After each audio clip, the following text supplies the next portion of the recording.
तो पिछले लेक्चर के अंदर फ्रेंड्स हम लोगों ने देखा था कि किस तरीके से हम लोग कैरेक्टर कांस्टेंट को डिक्लेयर करते हैं, क्या उसका रूल होता है।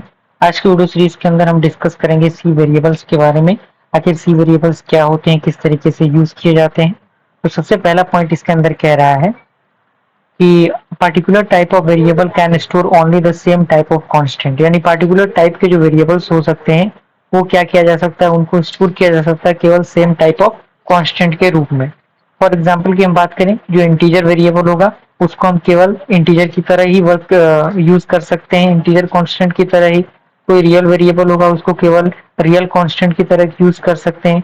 कोई कैरेक्टर वेरिएबल होगा उसको हम क्या कर सकते हैं, केवल कैरेक्टर कांस्टेंट की तरह ही यूज कर सकते हैं। क्लियर। इसमें कुछ और एग्जांपल्स भी आपके हैं, जैसे rules for constructing variables name, यानी वेरिएबल नेम को कंस्ट्रक्ट करने का क्या रूल होता है।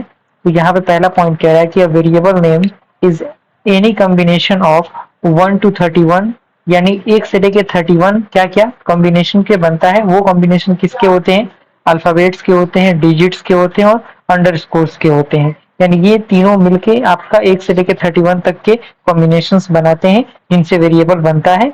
And some compiler allow the variable name whose length could be up to 247 characters, यानी कई बार कुछ कैसे कंपाइलर्स होते हैं जो लगभग 247 से भी अधिक कैरेक्टर को क्या करते हैं, एक्सेस करके चलते हैं। लेकिन इसको एक्सेस करने का ज्यादा हमें फायदा नहीं मिल पाता, क्योंकि इससे ज्यादा जो मेमोरी होगा, मेमोरी का लोकेशन काफी भरेगा, जिससे ये ज्यादा अवॉइड किया जाता है। लेकिन पॉइंट था इसीलिए इसको ऐड किया गया है।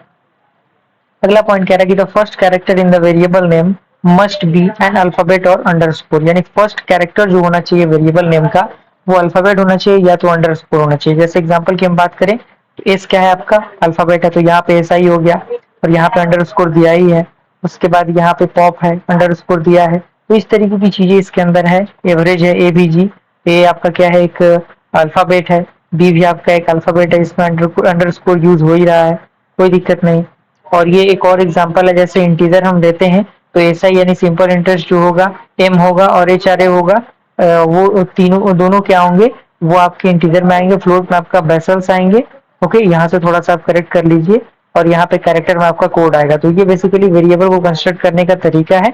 आगे हम लोग कोडिंग फंडामेंटल में सारी चीजों को डिस्कस करेंगे, फिलहाल जो पॉइंट्स है उनको आप लोग देखते चलिए।